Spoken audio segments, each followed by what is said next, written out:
Magandang umaga po sa inyong lahat. Muli po tayo ay magbubulay-bulay ng salita ng ating Panginoon ngayong umaga. Medyo parang kulang yung ating mga kapatid, ano?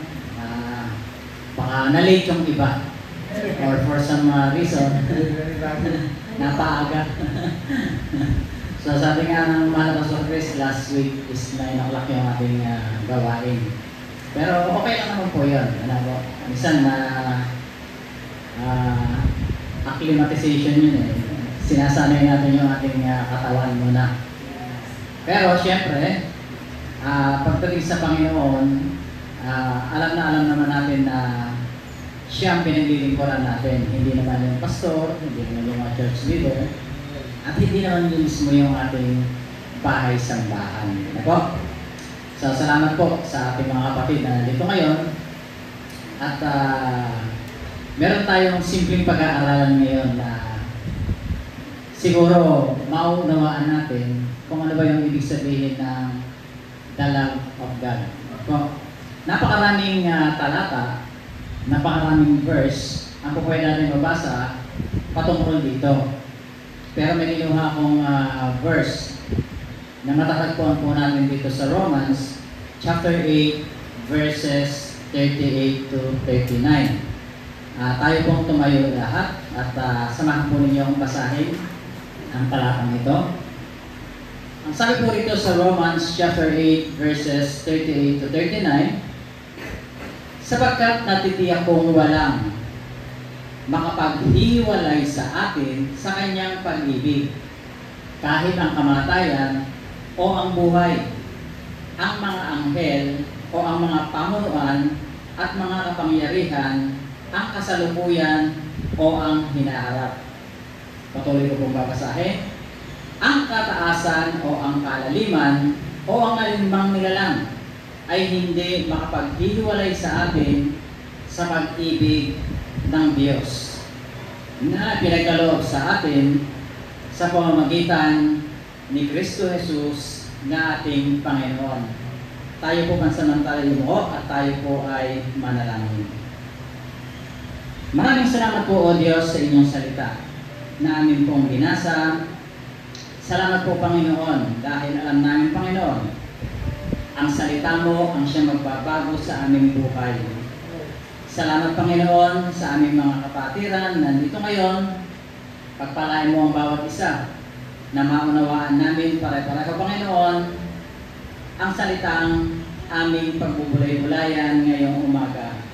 At higit sa lahat, O Diyos, matanim ito sa pinakamalalim na bahagi ng aming buhay. Alam namin, O Diyos, na hindi mo inaalaw na kami ay mahiwalay sa iyo. At batid namin, O Diyos, lahat ng mga bagay magmula sa kalaliman namin binasa hanggang sa kaibabawan, Panginoon, ay hindi mo kami ihiwalay sa inyo, Panginoon. And you are also committed, Lord, sa buhay ng aming Panginoong Jesus nang siya ay pagkaloob mo sa buong sanlibutan. Kaya, Panginoon, ngayong umaga, humiling po kami sa inyo, Panginoon, na lahat kami ay iyong pagpalain sa pagbubulay-bulay ng inyong salita, Panginoon. I-guide niyo kami. Gabayan po ninyo kami, Panginoon. At lalabas kami mamaya sa bahay-sambahan ito na lahat kami ay pinagpala. Sa inyo po, O Diyos, ang pinamataas ng pagsamba sa pangalan ng aming Panginoong Jesus. Amen. Sige po, makakaupo na po tayo. So, yung binasa natin kabuuan, tingnan natin yung next frame, ano? Okay? Ito po yung kabuuan ng sinasabi sa atin ng Romans chapter 8 verses 38 to 39. May tatlong bahagi po yan. Una, God allows nothing to separate us from His love. Hindi niya inaalaw kahit anong bagay o kahit sino ang ihiwalay tayo sa Kanya. Pag sinabing hindi niya inaalaw, hindi niya yun pinapayagan. Siguro, ang mga tao lamang o tayo mismo ang pumipili kung paano tayo ay humihiwalay sa ating Panginoon. Pero siya, based on that verses, hindi niya tayo hahayaang mahiwalay sa Kanya. Pangalawa, nothing in highest heaven and nothing in deepest hell can separate us from the love of Christ. So, ibig sabihin, sa Panginoong Jesus mismo, magmula doon sa kalangitan hanggang dito sa lupa, mga kapatid, hindi niya rin tayo hahayaang mahiwalay sa Kanya.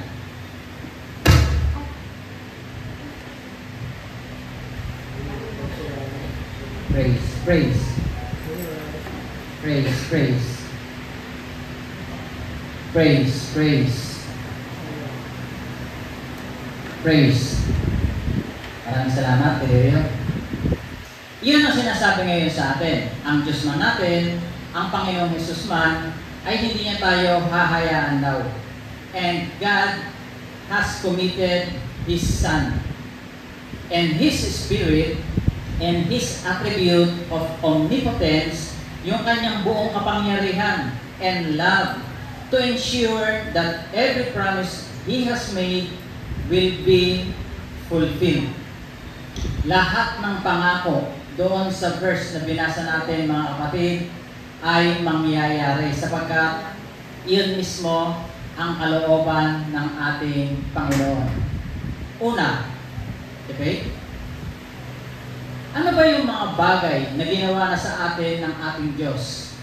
O mga bagay na ating nakamit na? O ang mga bagay na sa kasalukuyan ay ating nararanasan? What are the good things that God has done in your life, in our life? God has given blessings. Andiyan lagi ang blessings. Baka hindi lang natin napapahalagahan o baka hindi natin nakikita. Una, the gift of spouses. Ang spouses ay asawa. Ano po? Iyon po ay gift daw. So kung sino man sa atin dito kasama yung kanilang mga asawa, pwede nyo naman tignan siguro kahit 5 seconds lang. Ano po? At sabihin sa kanya, you are the gift of God. Ano po? God gave me you. Yan. Oo. Minsan natatawa tayo sa God gave me you, pero napakahalaga po yun sapagkat ipinagkaloob ng Diyos yung bawat partner natin sa atin upang mahalin natin. Ano po? Ako na-appreciate ko yan sa aking may bahay. Ano po? Dumanas kami ng problema pero wala akong narinig sa kanya. Ang isinukli niya ay puro pagmamahal. Wow! Deep inside, na-appreciate ko po yun. Ano po? At hanggang ngayon, na-appreciate ko yun, yung mga ginawa niyang bagay. Pangalawa, the gift of children and families. Kung meron na tayong mga anak, meron na tayong pamilya, ang sabi sa atin, gift din yan ng ating Panginoon. Kaya nga po, tayong mga magulang, pilitin nating mahalin ang ating mga anak. Siyempre, vice versa or vice versa, kailangan yung ating mga anak ay mahalin din yung ating mga magulang. Ano po? Hindi naman po pwedeng laging magulang yung nagmamahal, tapos alis kayo ng alis ng bahay. Sinong mamahalin niya? Hindi makikita. Ano po? Dapat bigayan. So, ibig sabihin, ang mga magulang handang magsakripisyo para sa kanilang mga anak. Dahil ang anak daw ay blessing din na matatawag natin. Another blessing, the gift of a job to do. Marami tayong trabaho minsan napakahirap. Maraming trabaho minsan hindi natin maunawaan. Bakit trabaho ng trabaho hindi man ako kumikita? Bakit nga ba? Baka ang kinikita mo 10 piso, ang ginagastos mo 11 pesos. Hindi ka nga makakaipon at mararamdaman mo na hindi ka nga kumikita. Ang paggastos, mga kapatid, ay simpleng mathematics lamang. Kung meron kang 8 pesos, meron kang 10 pesos, syempre, kailangan may matira yun. Simple subtraction, simple addition ang gagawin lang natin. Ang kailangan lang natin, syempre, dapat malapit tayo sa ating Diyos para tayo ay makapag-decide, makapag-desisyon, at makapag-isip ng tama. Dahil ang trabaho, mga kapatid, ako na magsasabi sa inyo, hanapin lang natin ang trabaho, matatagpuan natin iyan. Magsipag lamang tayo, ipagkakaloob sa atin iyan ng ating Panginoon. Through prayer, by faith, ipagkakaloob yan sa atin ng ating Panginoon. Yung number 4, simpleng-simpleng bagay. Saan ka ba umuwi ngayon, sabi sa atin, no? This is the gift of place to live. Alam po ninyo, nung high school tayo o elementary, meron tayong pangangailangan na tinatawag na ano ba yung human needs na kailangan natin. Ano ibinigay doon? Simpleng-simple, di po ba? Shelter. So, ibig sabihin, silungan, bahay, home, o tahanan. Iyon po ay pinagkakaloob kaagad sa atin ng ating Panginoon sapagkat yun naman ang kanyang ginugusto para sa atin. Yung makabuo tayo ng isang maaya at masayang tahanan. Tayo mismo ang gagawa noon sapagkat ipinagkaloob na nga sa atin ang asawa, ang anak, at ang mga lugar na kung saan tayo ay maninirahan. Ito nga sinasabing the place to live. Tahanan. Ano yung mga susunod? Mga damit. So, ibig sabihin, nahuhuli yung salapi o pera. Pero, yung mga pangunahing pangangailangan natin, kung meron na tayo niyan, magpasalamat na tayo because those are blessings coming from our Lord. Number 5, ang sabi rito, the gift of relatives, neighbors, and friends. Natatandaan niyo ba kung sino yung mga kaibigan niyo, kapitbahay, o mismong relative na sinasabi sa atin? Kamag-anak, na baka natulungan kayo pero hindi niyo na siya naaalala ngayon. Kung pwede niyo ipag-pray, kung pwede niyo balikan. Kami minsan, ang mga ninong at ninang namin, pinag-pray namin yon. Kung ano yung mabanggit namin pangalan o maalala namin ninong at ninang. Dahil syempre namayapa na yung iba naman ay buhay pa. Ganon din yung sinasabi sa ating mga kapitbahay. Baka tayo mismo ay may mga kapitbahay na talagang blessings para sa atin. Hindi yung tayo ay nakipag-aakalit sa ating kapitbahay o nakipagkagalit sapagkat hindi raw iyon ang buhay ng isang Kristiyano. So yung relative natin, neighbors and friends, mamahalin po natin. Yung kamag-anak lalo. Ano po? Sabi nga natin sa kamag-anak, alam niyo yung kamag-anak minsan, meron yung iba dyan, nagkakaphobia. Bakit? Kasi may mga kamag-anak na pupunta lamang daw sa lugar nila, ay inuutangan sila. Ano po? Which is karaniwan yun, di po ba? Kung kailan lang may pangangailangan, doon lamang pupunta sa kanilang tahanan. Kaya pag nakikita, ano ang sabi? Sabihin mo doon sa kamag-anak namin na yan, wala ako. Siyempre, lalapit ang bata doon sa kamag-anak, wala daw po siya. Ang tatay. Ano po? So, ibig sabihin, ang tatay, yung yung anak, honest yan, no? Lalo yung mga bata. Ano po? Ano ito ba si Ate Para? Oo. May story yan sa kanyang magulang, kaya Ate Presi, ano? May naghanap. Siyempre, tinataguan eh. Pero, nag-volunteer siya, takbo siya. Sino pong hinahanap nyo? So, iyo pa siya, mama, may naghanap sa iyo. So, ibig sabihin, tayong lahat mismo ay may mga karanasan doon sa ating mga kamag-anak. Ano po? At bakit naman kasi may mga kamag-anak? Tingnan natin, ano? Mostly naman, hindi naman mga Christian yun, ano? Karaniwan, dahil hindi naman lahat, isang buong pamilya, isang clan o lahi ay Kristiyano. Kung bakit, yung mga kamag-anak na iyon ay hindi nila nauunawaan mismo kung ano yung pangangailangan mismo ng kanilang mga pupuntahan o kanilang lalapitan. Ang nangyayari po tuloy, nagkakaroon ng tinatawag na taguan pong. Diba? Taguan ang nangyayari. So, ibig sabihin, mga kapatid, iwasan natin iyon kung tayo ay may mga kamag-anak na gano'n. Pero, kung totoo naman talagang kailangan natin, kausapin natin ng sarilinan at seryoso. Siyempre, alam natin magbalik. Dapat, pahiramin mo ako ng ganito, ibabalik ko sa ganitong araw. So, iyon po ay napakahalaga, yung pangako na yun. Sapagkat, alam natin ang ating Diyos mismo. Sabi nga natin, kung kukunin natin yung karakter ng ating Panginoon, siya hindi sumisira sa ating pangako. Ay bakit tayo sisira? So, ibig sabihin, dapat kapareho natin yung kalooban ng ating Diyos, mga kapatid. Number 6, which is very important. The most blessed gift He has given us is the forgiveness of sins by faith in Jesus Christ, our Savior, mga kapatid. Yan po ay alam na nating lahat ng mga Kristiyano. Ano ang sinabi ngayon ng Ephesians chapter 2, verses 8 to 9? Ang sabi dito, sapagkat dahil sa kagandahang loob ng Diyos, kayo ay naligtas sa pamamagitan ng pananampalataya, at ito ay kaloob ng Diyos at hindi mula sa inyong sarili. Hindi ito bunga ng inyong mga gawa, kaya't walang may pagmamalaki ang sino man. Maliwanag ang sinasabi rito, mga kapatid.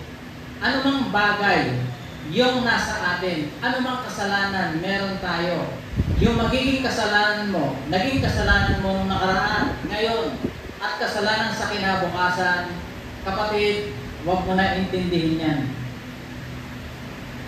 Nasa Panginoon na yan. Ano po? Ibig sabihin, pwede pala akong magkasala kinabukasan. Hindi po yun ang ibig sabihin natin. May mga bagay na sinasadya at may mga bagay na hindi. The same also with killing and murder. Ano po? Ano ba nasa Bible? Do not murder. Pag ikaw ay pumatay ng tao, which is planned, killing ang tawag natin dyan. Po. Pero ang sabi doon, murder ang tawag natin. Ibig sabihin, naplano mo siya. Ay kabawal-bawalan sa Bible yan.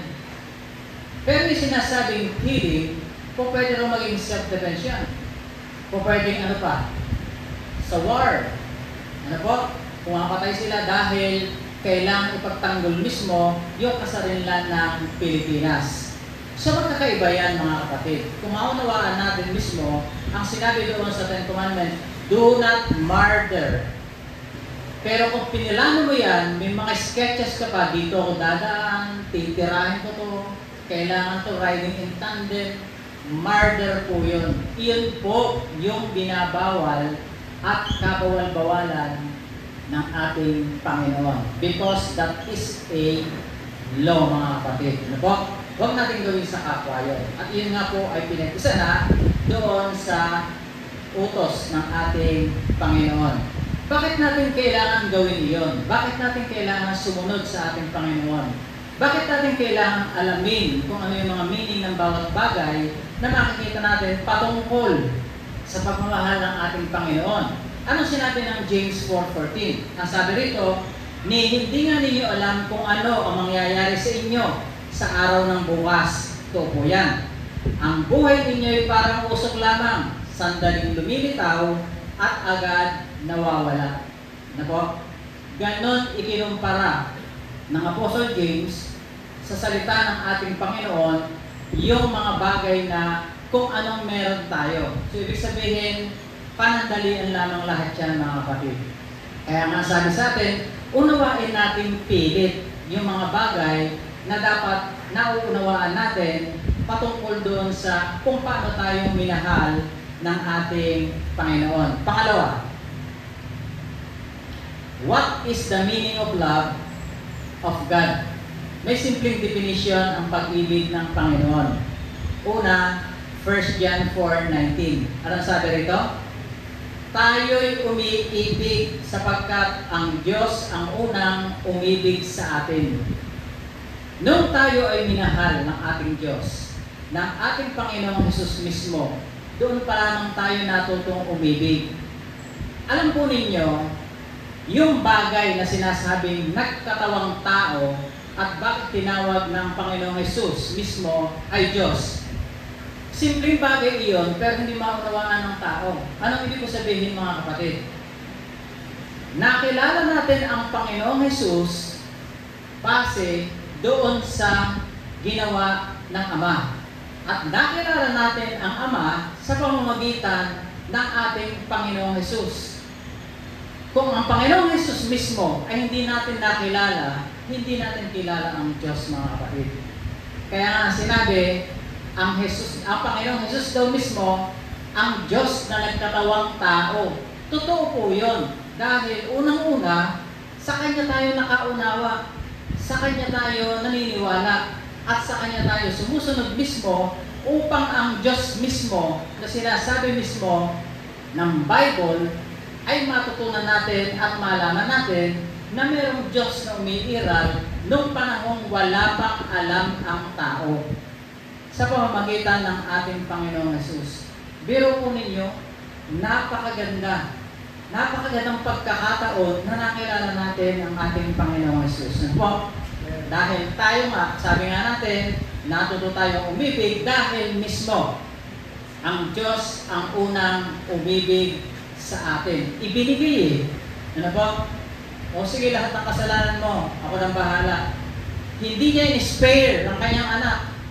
Pero, tayo mismo, mga kapatid, lahat ng kasalanan natin, in-spare na yan ng ating Panginoon. Binaliwala na yan. Dahil sa sakripisyong ginawa ng ating Panginoong Jesus. Ano po ang binanggit ngayon ng Ephesians 4:15? Sa halip, sa pamamagitan ng pagsasalita ng katotohanan, sa diwa ng pag-ibig, tayo dapat maging lubos na katulad ni Kristo na siyang ulo ng lahat. So nandun dapat yung ating faith mismo doon sa umibig sa atin.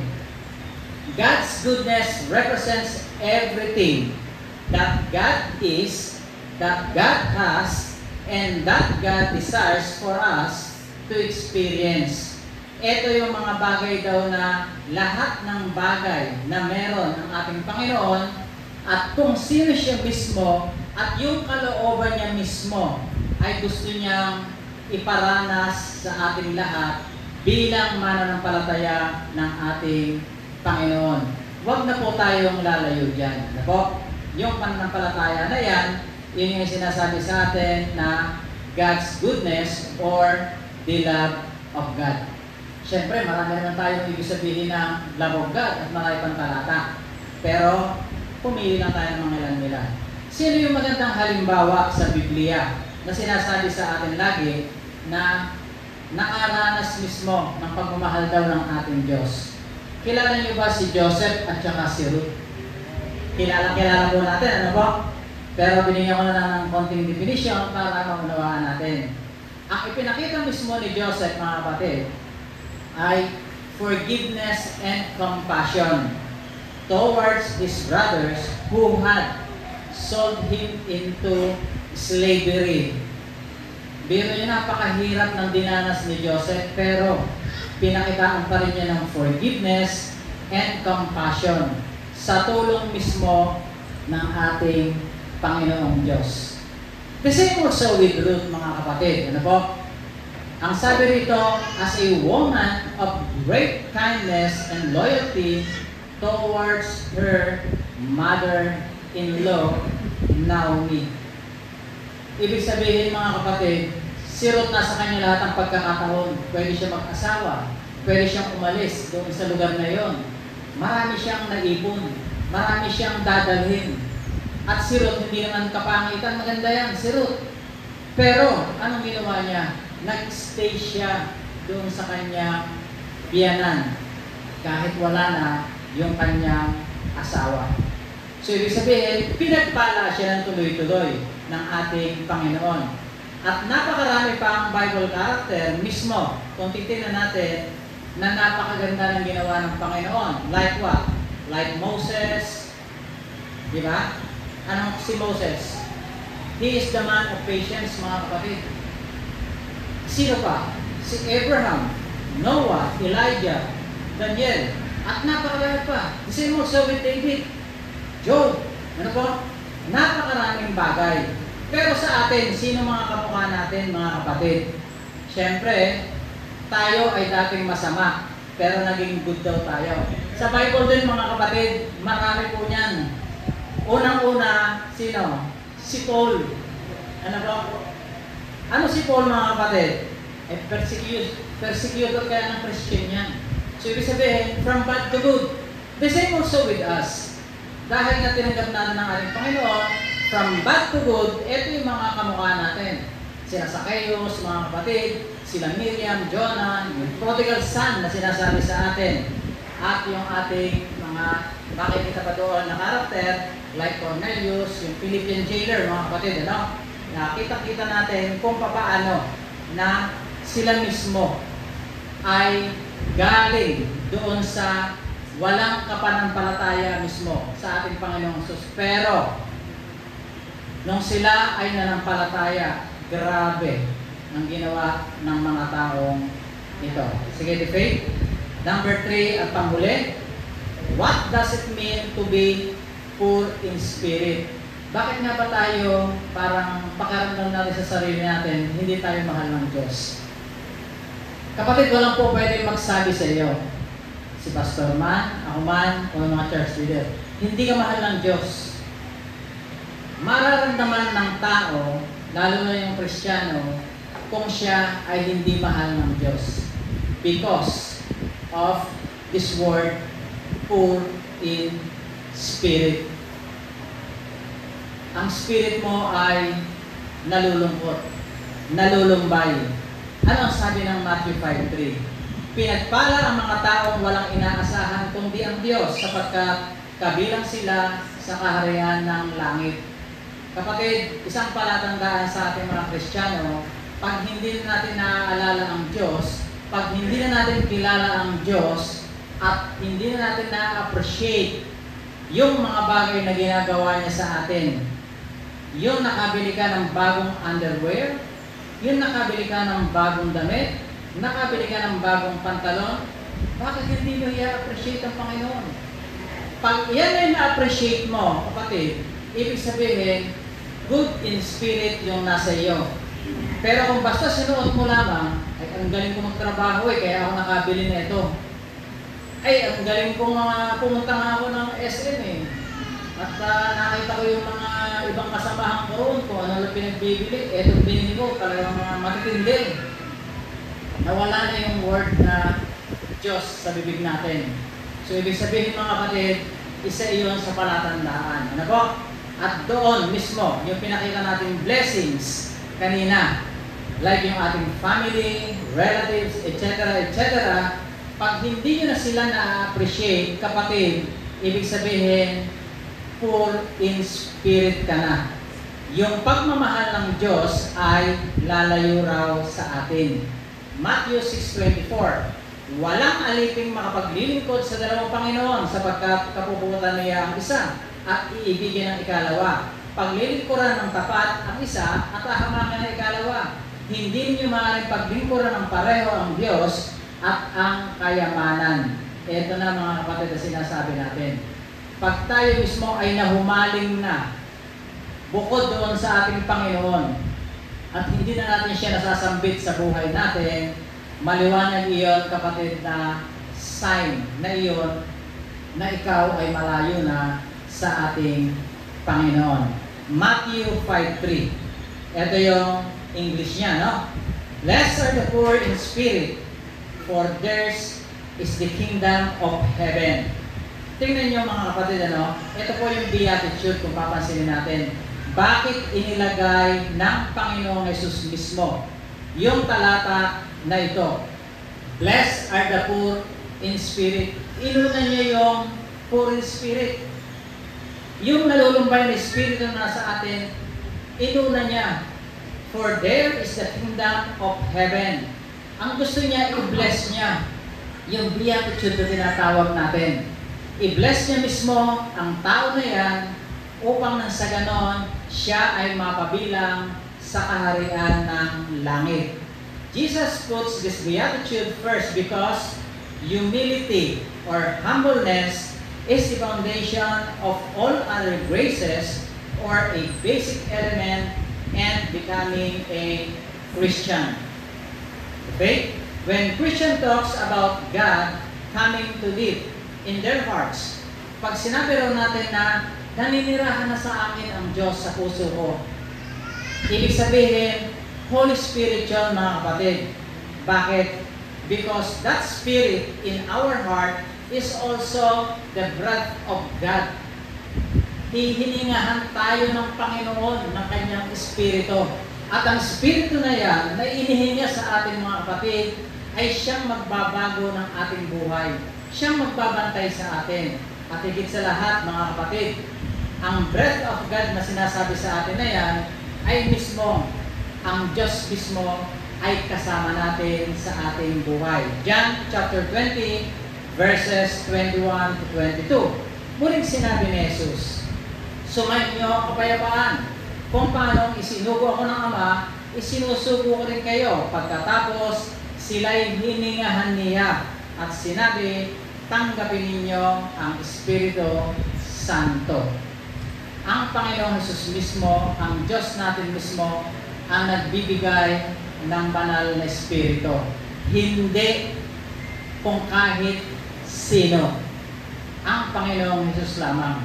Kaya ngayong nasa atin, pag sinabi natin na naninirahan sa puso ko ang ating Panginoong Jesus, simple lang ang tandaan natin. Pag naninirahan, ibig sabihin, tayo ay pinamamahayan ng banal na Espiritu. At iyon po ay napakahalaga dahil doon natin mararamdaman ang pag-ibig ng ating Diyos, mga kapatid. And for the last frame, and to these two verses, James 1:17, tandaan natin, ang lahat ng mabuti at ganap na kaloob ay buhat sa Diyos, mula sa Ama, na lumikha ng mga tanglaw sa kalangitan. Hindi siya nagbabago o nagdudulot ng bahagyamang dilim dahil sa pagbabago.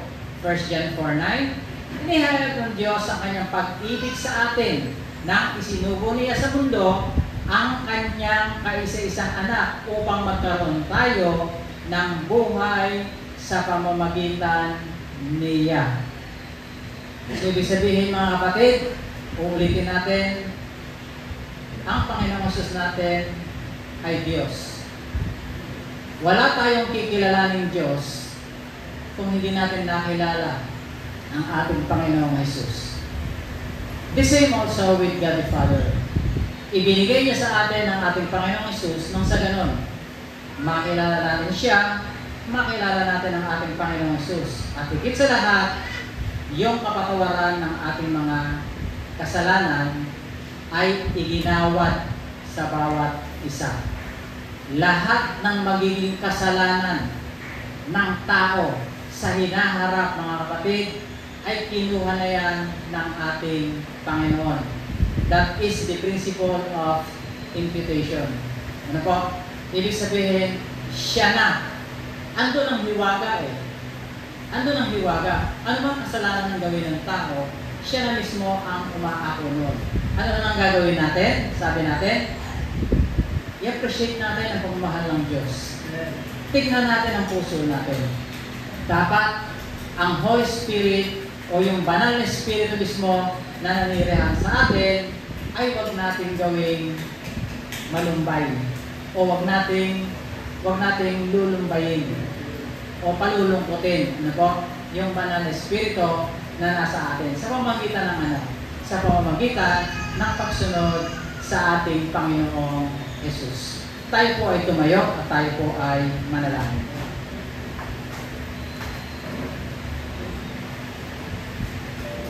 Hallelujah, Jesus. Salamat po, Panginoon, sa katatapos naming gawain, katatapos, Panginoon, na pagbubulay-bulay ng inyong salita. Maliwanag po, Panginoon, na yung pagmamahal mo sa amin ay walang kapantay. Yung pagmamahal mo sa amin sa pamamagitan ng aming Panginoong Jesus ay kitang-kita namin, Panginoon, na lahat ng aming kasalanan, Panginoon, ay pinatawad na. Dapat kami mismo ang parurusahan, ngunit ang Panginoong Jesus mismo ang pumalit sa amin upang nang sa ganun, O Diyos, maiharap kami sa inyong harapan na isang mabuti at isang banal, Panginoon. Salamat, Panginoon, sa pag-ibig mo. Salamat, Panginoon, sa mga blessings na nasa amin ngayon. Higit sa lahat, katulad ng aming mga pamilya, yung aming mga kasama sa buhay, yung aming mga anak, yung mga bagay na nasa amin sa kasalukuyan. At higit sa lahat, O Diyos, yung mga kamag-anak, kaibigan, yung aming mga kapitbahay. Salamat sa kanilang lahat. At ganun din, O Diyos, nagpapasalamat kami dahil sa pagpapatawad ng aming kasalanan sa pamamagitan namin Panginoon Hesus, ito ay masasabi namin sign ng inyong love para sa aming lahat. At ganun din, O Diyos, maraming salamat po doon sa mga salita mo, Panginoon, na kitang-kita namin kung papaano yung dapat lamang, simpleng bagay lamang namin gawin. Yung i-appreciate namin mismo yung pag-ibig mo at huwag namin lumbayin, Panginoon, ang banal espiritu na nasa aming puso. Maraming salamat po sa inyo, O Diyos. Sa inyo po ang pinakamataas na pagpuri pagsamba sa pangalan ng aming Panginoong Hesus. Ang lahat po magsabi ng Amen.